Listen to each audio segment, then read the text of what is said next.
കുട്ടികൾക്കെല്ലാം അല്ലെങ്കിൽ പഠിക്കുന്ന വിദ്യാർത്ഥികൾക്കെല്ലാം എക്സാം ഒക്കെ അടുത്തുകൊണ്ടിരിക്കുന്ന ഒരു സമയമാണ് ഇത്. അപ്പോൾ നമുക്ക് അവർക്ക് വിദ്യാഭ്യാസപരമായിട്ട് അഭിവൃദ്ധി ഉണ്ടാവാനായിട്ട് 2025 ഏത് ദിക്കിലിരുന്ന് പഠിക്കണം എന്നുള്ളതാണ് നിങ്ങളുമായിട്ട് ഷെയർ ചെയ്യുന്നത്.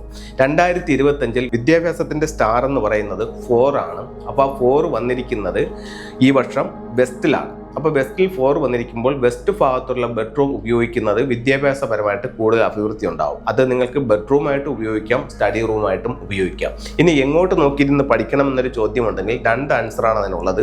ഒന്നുകിൽ നോർത്തിലോട്ടോ ഈസ്റ്റിലോട്ടോ നോക്കിയിരുന്ന് പഠിക്കാം. ഇത് നമ്മുടെ വാസ്തുവിൽ പറയുന്നു.